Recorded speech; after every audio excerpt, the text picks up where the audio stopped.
ಕೊನೆಗಳಿಗೆಯಲ್ಲಿ ಕೈ ಕೊಟ್ಟ. ಯಾಕೆ ಕೇಶವ್ ಅವರೇ, ನೀವು ಸರಿಯಾಗೇನೋ ಹೇಳ್ಕೊಟ್ಟಿರ್ಲಿಲ್ವಾ? ಹೇಳ್ಕೊಡೋದಲ್ಲ, ಕೈ ತುಂಬ ದುಡ್ಡು ಕೊಟ್ಟಿದ್ದೀನಿ.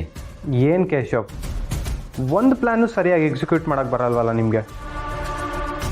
ಇದೆಲ್ಲ ವರ್ಕ್ ಆಗಲ್ಲ ಅಂತ ನಾನು ನೇರವಾಗಿ ಹೇಳ್ತೀನಿ ಅಂದರೆ ನೀವೇ ಕೇಳ್ತಾ ಇಲ್ಲ. ನೀವೇನಾದರೂ ನೇರವಾಗಿ ಹೋಗಿ ಮದುವೆ ನಡೆಯಲ್ಲ ಅಂತ ಹೇಳಿದಿದ್ರೆ ಇಷ್ಟೊತ್ತಿಗೆ ಕಂಟಿ ನಿಮ್ಮನ್ನ ಉಳಿಸ್ತಾನೆ ಇರಲಿಲ್ಲ. ನನಗೆ ತುಂಬ ಟೆನ್ಷನ್ ಆಗ್ತಾ ಇದೆ. ಒಂದು ವೇಳೆ ಈ ಮದುವೆ ನಡೆದೇ ಬಿಟ್ರೆ ಏನು ಮಾಡೋದು ರಾಧಾ? ಏನು ಮಾಡೋದು ಅಂತ ರಾಧನ್ ಕೇಳಿದ್ರೆ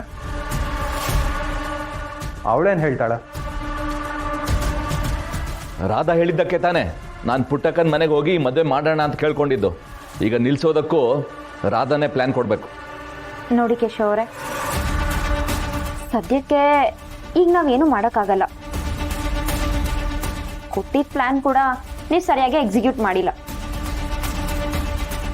ಎಲ್ಲರೂ ಮದುವೆ ಚೌಟ್ರಿಗೆ ಬರಲಿ, ಅಲ್ಲೇ ಏನಾದರೂ ಮಾಡೋಣ. ಏನು ರಾಧಾ ಇದು? ನಿಜವಾಗ್ಲೂ ನನ್ನ ಮಗಂಗೆ ಆ ಮುಸ್ಲಿಂ ಮನೆ ಹುಡುಗಿ ಜೊತೆ ಗಂಟಾಕ್ಬೇಕಂತಿದ್ಯಾ? ಅದರಿಂದ ನಮ್ಗೇನು ಲಾಭ ಕೇಶವ್ ಅವರೇ? ನೋಡಿ, ದುಡ್ಕಿ ನಿಮ್ಮ ಪ್ರಾಣಕ್ಕೆ ಅಪಾಯ ತಂದ್ಕೊಂಡ್ಬಿಡಿ. ಹಕ್ಕಿನ ಕಾದು ಕಲ್ಬಿಸ್ಬೇಕು. ಮದುವೆ ಆಗದೆ ಇರೋ ಥರ ರಾಧಾ ಏನಾದ್ರು ಪ್ಲ್ಯಾನ್ ಮಾಡ್ತಾಳೆ. ನೀವು ಕೂಲ್ ಆಗಿರಿ ಕೇಶವ್. ಸದ್ಯಕ್ಕೆ ನೀವು ಸುಮ್ಮನೆ ಇದ್ಬಿಡಿ. ಕೊನೆಗಳಿಗೆಯಲ್ಲಿ ಮದುವೆ ನಡೀದೇ ಇರೋ ಥರ ನಾನು ನೋಡ್ಕೊಳ್ತೀನಿ. ನನಗೆ ಯಾಕೋ ನೀವು ಹೇಳೋದು ಸಮಾಧಾನನೇ ಇಲ್ಲ. ಇದ್ಯಾಕಲ್ಲ ಪುರ್ಸಿ ಇಲ್ಲಿ ನಿಂತ್ಕೊಂಡು ಹಿಂಗ್ ತಿಂದ್ ಮಂಗನಾಗೆ ಕಣ್ ಬಿಟ್ಕೊಂಡು ನಿಂತಿದ್ಯಾ? ಇದೇನಿಲ್ಲ ಪುರ್ಸಿ, ಹಂಗೆಲ್ಲ ಕೆಸರಾಗದೆ ಯಾವ ಗುಂಡಿನಲ್ಲಿ ಬಿದ್ದೆದ್ದು ಬಂದೆ? ಗುಂಡಿಲ್ ಬಿದ್ದು ಒದಾಡಕ್ಕೆ ನಾನು ಅಂದಿನ ಮದ್ವೆಗೆ ಅಂತ ಹೋಯ್ತಾ ಇದ್ದೆ. ಅವ್ನ್ ಯಾವನೋ ಗೂಬೆ ನನ್ ಮಗ ಕಣಮ್ಮ, ಕೆಸರಾಡ್ಸ್ಕೊ ಹೊಂಟೋದ. ಅಯ್ಯಯ್ಯೋ, ಸರಿ ಹೋಗ್ಲಿ, ಮನೆಗೆ ಹೋಗಿ ಅಂಗಿ ಬದಲಾಯಿಸ್ಕೊಂಡು ಹೋಗಪ್ಪ. ಅಂಗಿ ಬದಲಾಯಿಸಷ್ಟು ಟೈಮ್ ಇಲ್ಲ, ಮುಹೂರ್ತ ಮೀರೋಯ್ತದೆ, ಮದ್ವೆಗೆ ಹೊಂಟಿವ್ನಿ. ಅಯ್ಯೋ ಹಂಗ, ಸರಿ ಇರು, ವಾಗ್ದಿರ ಬಟ್ಟೆನ ಮನೆಗೆ ತಗೊಂಡೋಗ್ತಿದೆ. ಚಂದ್ರದು ಒಂದು ಅಂಗಿ ಕೊಡ್ತೀನಿ, ಹಾಕೊಂಡು ಹೋಗುವಂತೆ. ಚಂದ್ರು ಅಣ್ಣಂದೆಲ್ಲ ಫಾರ್ಮಲ್ ಸೆಟ್ಗಳು, ಅದ್ಯಾವ್ದು ನಂಗೆ ಇಡ್ಸಕ್ಕಿಲ್ಲ. ಹೊಸ ಇರ್ಲ, ನಿನಗೆ ಇಡ್ಸೋದಂಥದ್ದೇನಾರು ಇದೆಯಾ ನೋಡುಮ.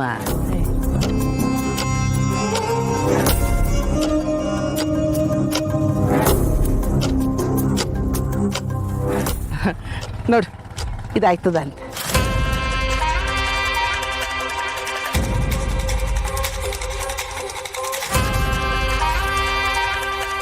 ಯಾವ್ದವ ಇದು? ಮನೆಯಾಗಿತ್ತು ಕಂಡ, ಹೊಗೆಕ್ಕೆ ಅಂತ ಕೊಟ್ಟಿದ್ದೆ, ಹಾಕೊಂಡು ನೋಡು ನೀನ್ ಸರಿ ಇರ್ತದಂತ.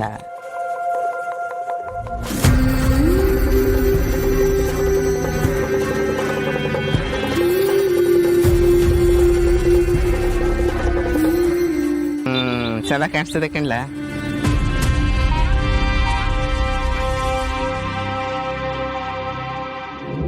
ಸಂದಾಗದ ಸರಿಯಾದ ಟೈಮಿಗೆ ತಂದು ಕೊಟ್ಟೆ ನಂಚಮ್ಮ. ಇದನ್ನ ಸಂಜೆ ತಲುಪಿಸ್ಬಿಡ್ತೀನಿ. ಬ್ಯಾಡ, ನೀನೆ ಮಡಿ. ಇದು ನನ್ನಂಗೆನಾ? ಇದು ನಿನಗೆ ಸಣ್ಣ ಕಾಣಿಸ್ತದೆ ಕಣ್ಲ, ನೀನೆ ಮಡಿಕ. ಸ್ಯಾನೆ ಥ್ಯಾಂಕ್ಸ್ ನಂಜಮ್ಮ. ಸರಿ, ನಾ ಒತ್ತಾಯ್ತು, ನಾ ಬರ್ತೀನಿ. ಸರಿ ಗಣಪ, ಹೋಗು. ಇವಾಗ್ಲೂ ಈ ಬಟ್ಟೆಯಿಂದ ಇಂಥ ಕಥೆ ಐತೆ ಅಂತ ನಮ್ ತಾಯಣಗ್ಲೂ ಗೊತ್ತಿರ್ಲಿಲ್ಲ ಬಾಬು. ಲೇ ಪುರ್ಸಿ, ಆಗ್ಲೇ ಕೇಳಿದಕ್ಕೆ ಇದು ಹೊಸ ಕೊಂಡ್ಕೊಂಡಿದ್ದು ಅಂತ ಹೇಳ್ದಲ್ಲ? ಏಯ್, ಸಿಕ್ಕಂಡೆ ಅಂತ ಸುಳ್ಳು ಹೇಳ್ತಿದ್ಯಲ್ಲ ಬಾಬು. ಅತ್ತೇನ್ ಸೂಟ್ ಮಾಡೋಷ್ಟು ಗುಂಡ್ಗೆ ನನಗಿಲ್ಲ ಬಾಬು. ದಿಟ್ಟವಾಗ್ಲೂ ಇದನ್ನ ನಂಜಮ್ಮನೆ ಕೊಟ್ಟಿದ್ದು. ಲೇ ಪುರ್ಷಿ, ಮತ್ ಕಾಳಿ ಅಣ್ಣ ಕೇಳ್ದಾಗ ನಾನು ತಗೊಂಡೆ ಅಂತ ಯಾಕೋ ಸುಳ್ಳು ಹೇಳ್ದೆ? ಮಾವ ಕಿಂಡಲ್ ಮಾಡೋದು ಜಾಸ್ತಿ. ನಂಜಮ್ಮ ಕೊಟ್ಟಿದ್ದು ಹಾಕ ಬಂದೆ ಅಂದ್ರೆ ಆಡ್ಕೊಂಡು ನಗ್ತಾನೆ ಅಂತ ಸುಳ್ಳು ಹೇಳ್ಬೇಕಲ್ಲ.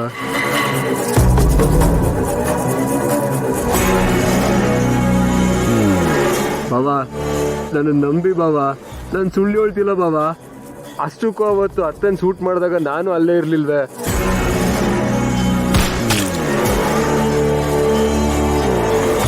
ನಾನು ಹೆಂಗ್ ಬಾಬಾ ಸೂಟ್ ಮಾಡ್ಲಿ?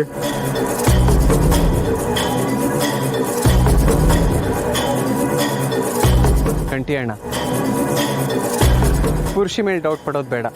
ಅವ್ನು ಹೇಗೆ ಅಂತ ನಂಬಿಕೆ ನಿಮಗೆ ಚೆನ್ನಾಗಿ ಗೊತ್ತಲ್ವಾ? ಅವ್ನು ಮಾಡಿರೋಕ್ಕೆ ಚಾನ್ಸೇ ಇಲ್ಲ. ಅಣ್ಣ ಇದೇನೋ ಮಿಸ್ ಹೊಡಿತೈತೆ. ಗುರು ಆ ಕೊಲೆಗಾರ ಹಾಕಿರೋ ಬಟ್ಟೆ ನಂಜವನ್ ಕೈಗೆ ಹೆಂಗ್ ಸಿಕ್ತು? ಅಣ್ಣ ಆ ವಿಡಿಯೋನ ಇನ್ನೊಂದು ಕಿತ್ತ ನೋಡೋಣ. ಆ ನಂಜಮ್ಮನೇ ಆ ಬಟ್ಟೆ ಹಾಕೊಂಡು ಅವ್ರಿಗೆ ಶೂಟ್ ಮಾಡಿರ್ಬೋದು.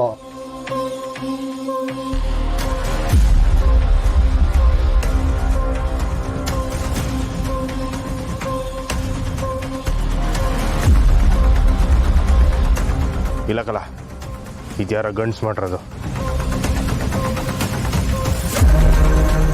ಅಲ್ಲ ಕಣಣ್ಣ, ಒಂದು ವೇಳೆ ಆ ನಂಜಮ್ಮಗೆ ಆ ಕೊಲೆಗಾರನ ಲಿಂಕ್ ಇದ್ದು ಕೊಲೆ ಮಾಡಿ ಆದ್ಮೇಲೆ ಆ ಬಟ್ಟೆ ವಾಪಸ್ಸು ಕೊಟ್ಟು ಹೋಗಿರ್ಬೋದಲ್ಲ.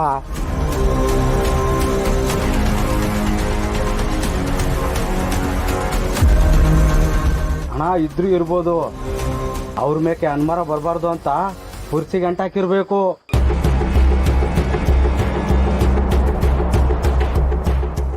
ಏ ಆದ್ರೆ ಈಗ ನಂಜವ ಬದಲಾಗಿದ್ದಾಳಲ್ಲ ಗುರು.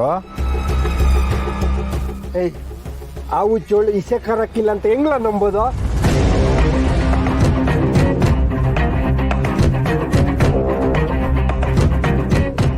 ನೀನ್ ಮಾತಾಡ್ಬೇಡಿ ಅತ್ತೆ, ಎಲ್ಲ ಆಗಿದ್ದು ನಿಮ್ಮಿಂದನೇ. ನಿಮ್ಮ ಅಮ್ಮನೇ ನಮ್ಮವ್ವನ್ನ ಕೊಂದಿರೋದು. ಇವರು ವಾರ್ಡೊಳಗಡೆ ಹೋಗಿ ಬಂದ್ಮೇಲೆ ನಮ್ಮ ಅಪ್ಪನ ಆರೋಗ್ಯದಲ್ಲಿ ಏರುಪೇರಾಗಿರೋದು. ಅಷ್ಟೇ ಅಲ್ಲ, ನೀವು ರಾಧನ್ ಜೊತೆ ಹೊರಗಡೆ ಮಾತಾಡ್ತಿರೋದನ್ನ ನಾನು ನೋಡಿದ್ದೀನಿ.